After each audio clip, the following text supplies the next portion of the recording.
il formait le couple flamboyant de l'aristocratie belge, à la tête d'un empire agroalimentaire. Mais tout s'est brisé pour le baron Guy Ulance de Schouten-Hoetenaille et son épouse Myriam, puisque celle-ci a été assassinée par son beau-fils, le 29 mars. Gilles Lemaire, acteur et mari de Reem Kérissi, et père de leur fils de 3 ans, est le fils de la baronne Myriam. Il est dévasté depuis que celle-ci a été assassinée. Son mari, le baron Guy Ulance de Schouten-Hoetenaille, 88 ans, est tout aussi affecté. La haute société belge vient de vivre un drame, que rapporte ce jeudi 6 avril Paris Match. CIST le 29 mars que Nicolas Ulance, 57 ans, le fils du baron a ôté la vie à sa belle-mère, après avoir appris la maison de son enfance, va être mise en vente. Pour lui, il n'y a pas de doute, CIST encore un sale coup de celle qu'il considère comme son épouvantable belle-mère. Il la voit comme celle qui tente de dilapider ce qui devrait être un jour son héritage à lui et à sa sœur Brigitte. Il lui reproche notamment d'avoir offert à ses propres enfants des biens appartenant au clan Ulance.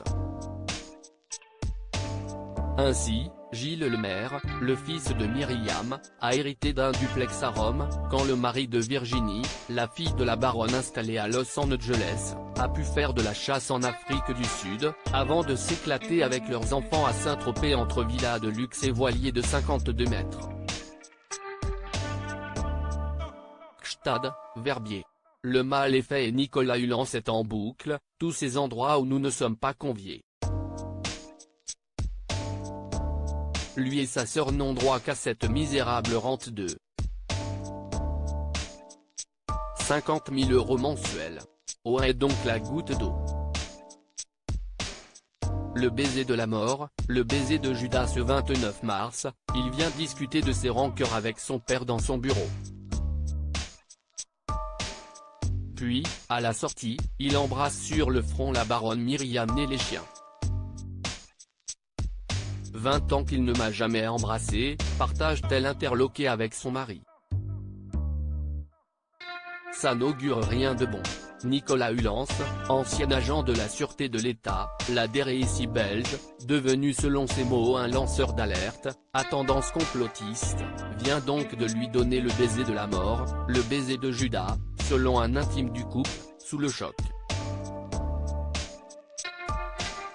Le fils du baron quitte la propriété et attend alors la sortie de la Golf conduite par Myriam. Il la percute à l'aide de son véhicule puis il en sort pour tirer sur le pare-brise, et 5 autres fois sur sa belle-mère, sous le regard de Guy Ulance, pétrifié, épouvanté et éclaboussé de sang. Le fils du baron se rend par la suite au poste de police de la Mazarine, il est arrêté, puis un juge d'instruction le met en examen pour assassinat. Le lendemain, sa sœur Brigitte prend sa défense dans la presse. Dans quelques jours seulement, Nicolas Ulance devait partir en vacances en famille. S'il reste présumé innocent, juridiquement, il est aujourd'hui en prison, placé en détention provisoire en lieu et place de cette pause printanière. Selon un ami de ce dernier, depuis peu il vrillait, il n'avait pas toutes les frites dans le même panier.